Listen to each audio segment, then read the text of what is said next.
नमस्कार friends, welcome back to Laxmiputra blogs spoken English classes. मित्रांनो, आज आपण शिकणार आहोत प्रेझेंट परफेक्ट टेन्स. म्हणजे प्रेझेंट परफेक्ट टेन्स मध्ये कसे बोलायचे ते आज आपण शिकणार आहोत. Friends, we use present perfect tense to talk about which action is fully completed and its effect is still there. म्हणजेच मित्रांनो, प्रेझेंट परफेक्ट टेन्स म्हणजे पूर्ण वर्तमान काळ.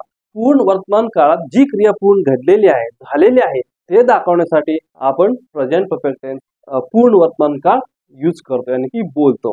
तर मित्रांनो, सगळ्यात अगोदर आपण जाणून घेऊया पूर्ण वर्तमान काळाचे फॉर्म्युला काय आहे.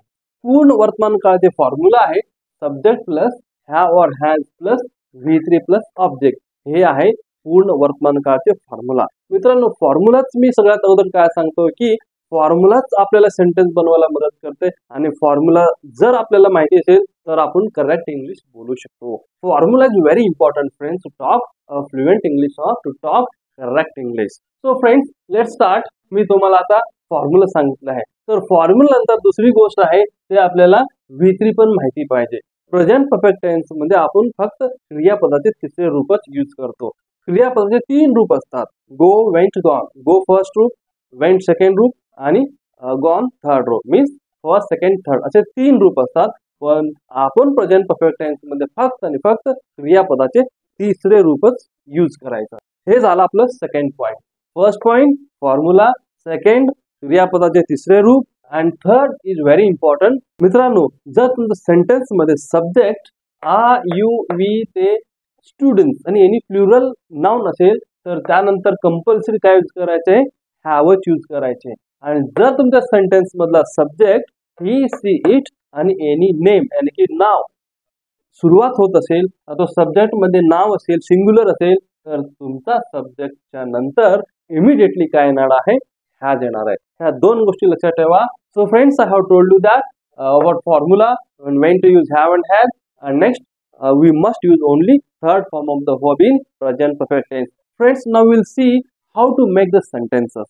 तर मित्रांनो, आता सेंटेन्स कसे बनवायचे ते आपण जाणून घेऊया. त्या सेंटेन्स मध्ये सांगितलेले आहे, झालेले आहे, विचारलेलं आहे असे आले तर समजून घ्यायचा तो पूर्ण वर्तमान काळ आहे की प्रेझेंट परफेक्ट टेन्स आहे. So friends, let's see how to make और how to speak in present perfect tense. मित्रांनो, प्रेझेंट परफेक्ट टेन्स मध्ये कसे बोलायचे ते मी तुम्हाला आता सांगणार आहे.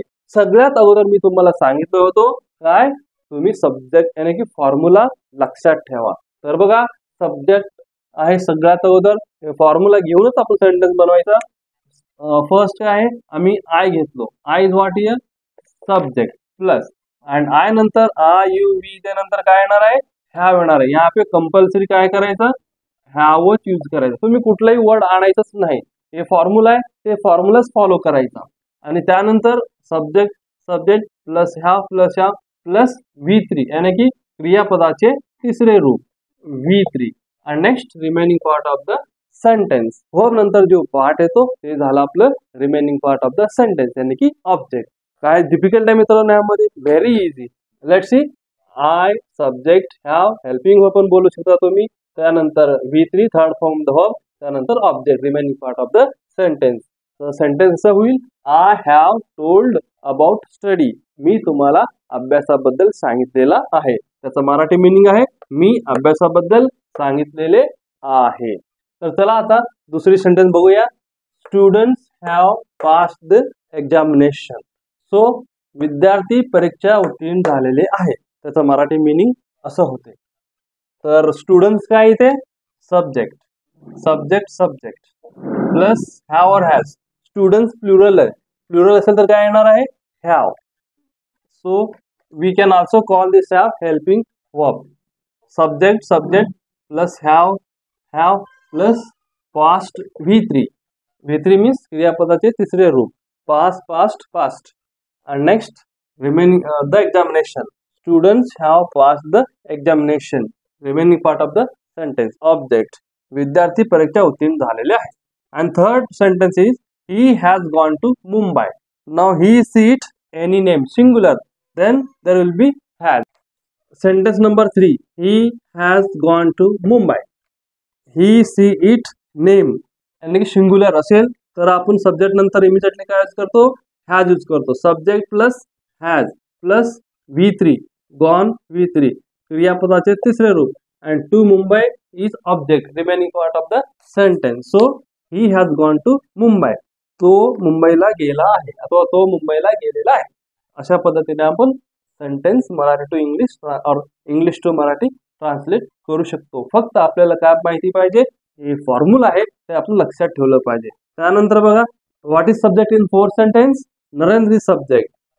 Subject plus has plus V3 plus object. Narendra pen विचारलेला आहे. Narendra has asked a pen. Narendra pen विचारलेला आहे. अशा प्रकारे आपण नक्की इंग्लिश बोलू शकता. तर मित्रांनो, व्हिडिओ आवडल्यास नक्कीच लाईक शेअर आणि सबस्क्राईब करा. धन्यवाद.